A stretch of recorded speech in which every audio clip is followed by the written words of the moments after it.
Oke, assalamualaikum warahmatullahi wabarakatuh. Hai sobat coding semuanya, apa kabar? Seri ini adalah seri di mana kita akan mencoba membahas salah satu bahasa pemrograman yang bisa kita gunakan untuk memulai memahami tentang struktur dari pemrograman. Bahasa itu adalah bahasa C++. Banyak sekali hal yang bisa kita lakukan kalau kita menggunakan bahasa C++. Mungkin di antara kalian ya yang melihat video ini memanfaatkan C++ ini hanya sebagai pelengkap dalam dunia akademik. Mungkin untuk tugas kuliah, mungkin untuk tugas sekolah, tetapi setelah itu tidak kita gunakan. Jadi itu sangat disayangkan karena apa? Bahasa C++ ini sangat banyak sekali kegunaannya dan bisa kita gunakan untuk membangun sebuah aplikasi ataupun teknologi-teknologi yang lainnya yang bisa bermanfaat dan tentunya sangat canggih. Untuk membahas lebih lanjut, mari kita langsung simak video selengkapnya.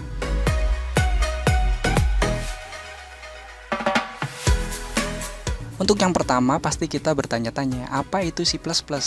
Dari mana asalnya? Kenapa kok nggak si min-min atau mungkin si bintang-bintang seperti itu? Padahal si sub kan ada yang si pagar itu. Jadi gini ceritanya, saya sedikit cerita ya tentang sejarah dari C++. Bahasa pemrograman C++ ini ternyata pertama kali dibuat oleh Bjarne Stroustrup di laboratorium A.T. Bell, atau kalau di bahasa Indonesia itu A.T.N.T. Bell kayak gitu pada tahun 1980. Jadi pada momen apa dia membuat seperti itu? Jadi pertama kali si Bjarne Stroustrup ini ya, dia membuat C++ itu ketika ia sedang melakukan pekerjaan untuk meraih gelarnya sebagai PhD ya. Jadi dia membuat sebuah tesis pada salah satu bahasa pemrograman. Lalu ia berkesempatan nih jadi untuk bekerja pada bahasa tersebut yang bernama Simula. Ya, jadi dia berkesempatan untuk kerja ya pada pemrograman bernama Simula. Nah, Simula ini apa? Simula itu ternyata merupakan bahasa yang digunakan untuk simulasi pada salah satu varian yaitu The Simula 67. Varian ini disebut sebagai bahasa pertama yang mendukung Object Oriented Programming, atau kalau bahasa Indonesia itu pemrograman berorientasi pada objek kayak gitu ya. Nah, hal ini nih yang membuat si Bjarne Stroustrup membuat sebuah prototipe dari bahasa yang sebelumnya sudah ada, bahasa C yang memiliki fasilitas kelas dan juga dipercanggih. Lalu ketika sudah ditambahkan beberapa fasilitas dan kelas-kelas yang sudah dipercanggih, bahasa yang dikembangkan itu diberi nama C with class, atau bahasa C yang memiliki kelas. Ya, jadi kayak gitu. Setelah itu ternyata di tahun 1983 sampai 1984, bahasa yang tadi dikembangkan yang sudah berubah namanya menjadi C with class atau bahasa C dengan kelas disempurnakan kembali nih dengan overloading operator dan biasa disebut sebagai a better C kayak gitu ya. Selain itu di tahun itu juga yaitu tahun 1983 diganti dengan nama yang baru yaitu C++. Ya mungkin karena banyak dari bahasa C sebelumnya ditambahkan kelas, ditambahkan beberapa fitur-fitur baru yang membuat C ini menjadi lebih canggih kayak gitu ya. Akhirnya C itu diubah menjadi C++. Huruf C ini diambil dari bahasa pemrograman C, sedangkan untuk simbol C++ merupakan tingkat kenaikan pada operator C dan juga ditunjukkan sebagai versi yang lebih canggih dari bahasa C sebelumnya. Ya kayak gitu ya, jadi sudah paham kenapa kok nggak cimin-min. Mungkin kalau cimin-min mungkin pengembangan C yang fiturnya dikurangi kayak gitu. Jadi ini C++ sejarahnya seperti itu. Lalu setelah itu beberapa perusahaan, kan ini bahasanya sudah dikembangkan ya sama si Bjarne tadi. Lalu perusahaan-perusahaan itu banyak sekali yang merilis compiler untuk C++, seperti yang dilakukan oleh perusahaan Borland International. Jadi kalau kalian sudah pernah dengar namanya Borland C++ dan Turbo C++, itu adalah produksi atau yang dikembangkan oleh Borland International. Meskipun kedua compiler itu digunakan untuk mengompil kode C++, ternyata compiler Borland C++ ini bisa digunakan pada lingkungan DOS dan pemrograman Windows. Ya, selain dari Borland itu, ternyata ada perusahaan lain nih yang merilis compiler C++ juga, seperti TopSpeed C++ dan Zourtec C++. Jadi nggak cuma Borland Internasional yang merilis compiler untuk menjalankan program dari C++ ini. Bahasa ini juga sudah memiliki, bahasa C++ ya, sudah memiliki standarisasi penerbitan yang pertama, yaitu pada tahun 1998. Jadi prosesnya sampai bisa terbit itu sudah cukup panjang ya, dari 1983 sampai 1998. Yaitu dengan standarnya yaitu ISO IEC 14882.2/1998. Ya, jadi kayak gitu prosesnya perkembangan dari C++ dari awal dikembangkannya sampai bisa memiliki standar yang pertama.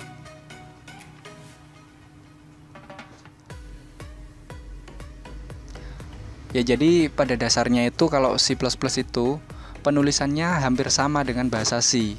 Ya sama sih seperti penulisan bahasa C. Karena apa? C++ itu merupakan bahasa turunan dari bahasa C yang diperluas, sehingga kita bisa menggunakan bahasa C itu dalam C++. Ya, tetapi ada beberapa fitur atau beberapa kecanggihannya ya, yang dari semisal kita ingin menggunakan C++ di C itu nggak bisa, karena mungkin di C-nya itu belum ada fiturnya, tapi di C++ ini sudah dikembangkan gitu. Jadi C++ ini ada kelebihannya. Yang pertama, dia bisa tersedia hampir di semua jenis komputer. Selain itu, proses eksekusi C++ ini lebih cepat. Ya, jadi lebih cepat. Dia fleksibel dan juga portable untuk semua jenis komputer. Hampir sama ya dengan yang pertama. Lalu ada juga sedikit kata kunci, hanya sekitar 48 kata kunci. Tingkat bahasa pemrogramannya itu masih menengah atau middle level language. Bahasanya terstruktur dan termasuk bahasa pemrograman OOP atau Object Oriented Programming. Kalau bahasa Indonesianya pemrograman berorientasikan pada objek. Kodenya ini bersifat reusable, bisa digunakan kembali pada proyek lain, tentunya dengan library dan file header. Selanjutnya bisa membuat aplikasi grafik prosesor dengan kualitas tinggi menggunakan C++ ini. Selanjutnya ada dukungan function and class library, yang mana ini adalah pustaka fungsi dan kelas, sehingga bisa digunakan untuk membuat aplikasi makro. Dan tentunya bahasa ini sudah memiliki standar ANSI yang bisa digunakan di berbagai platform, istilahnya adalah multi-platform lah. Dia bisa multi-platform, dia bisa lintas kayak gitu. Nah, sekarang yang membuat kita putus untuk belajar C++ ini apa? Ya, jadi kalian mungkin belum tahu, termasuk saya ya. Saya dulu juga sempat belajar tentang C++ ini, tetapi karena saya belum menerapkannya untuk membuat sebuah project yang bisa terlihat, akhirnya saya pindah ke bahasa yang lain. Tapi ternyata untuk bahasa C ini yang pertama, dia bisa kita gunakan untuk mempelajari kernel dari sistem operasi. Ya, kernel itu seperti apa? Kernel Linux, Windows, dan OS X dibangun menggunakan C atau C++. Kernel itu adalah kumpulan sistem library, sistem calls, hardware driver, compiler, dan beberapa aplikasi untuk user. Oleh karena itu, kernel ini merupakan program komputer yang mengelola I/O ya, input-output antara hardware dengan aplikasi yang dibangun oleh seseorang programmer kayak gitu. Jadi dia adalah mengelola input-outputnya ya, hardware dengan aplikasi. Kernel ini menerjemahkan instruksi dari aplikasi menjadi instruksi yang akan dieksekusi oleh CPU dan hardware lainnya. Dan kernel ini memiliki tempat yang sangat terproteksi di memori. Kayak gitulah gambarannya ya. Jadi selanjutnya ada juga yang bisa kita gunakan adalah membangun aplikasi desktop. Bisa untuk aplikasi kasir, mungkin untuk aplikasi-aplikasi yang lainnya, itu bisa kita bangun menggunakan pemrograman C++. Karena dia juga ada ya, bisa kita memanfaatkan GUI dari library yang sudah disediakan oleh sistem operasi yang kita gunakan. Kalau kita menggunakan Windows, kita bisa menggunakan GUI-nya library Windows Form. Jika menggunakan OS X, kamu bisa menggunakan GUI library Cocoa ya. Tulisannya Cocoa kayak gitu. Sedangkan untuk Linux dan Unix, kita bisa menggunakan GTK. Nah, selanjutnya kita bisa menggunakannya C++ ini untuk membuat sebuah aplikasi microcontroller. Salah satu teknologi yang sering kita gunakan atau sering digunakan ya oleh programmer untuk membuat aplikasi microcontroller itu adalah menggunakan kode AVR. Dia adalah IDE untuk mengembangkan aplikasi microcontroller di chip Atmega-nya.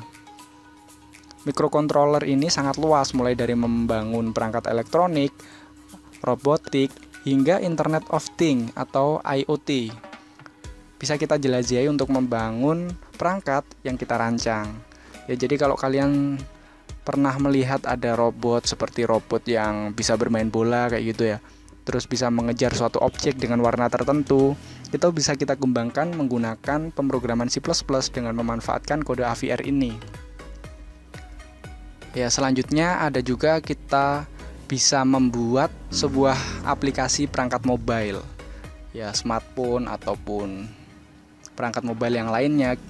Jadi ranahnya itu merupakan salah satu ranah di teknologi informasi yang sangat berkembang cepat. Jangan salah ya, jadi kita dengan menggunakan C++ ini kita juga bisa membuat aplikasi perangkat mobile. Dan yang terakhir kita juga bisa membuat game. Ya, contoh aplikasi yang kita gunakan untuk mengembangkan sebuah game itu adalah ada Cocos 2D, ada Panda 3D, dan yang lainnya. Itu menggunakan bahasa pemrograman C++ ya.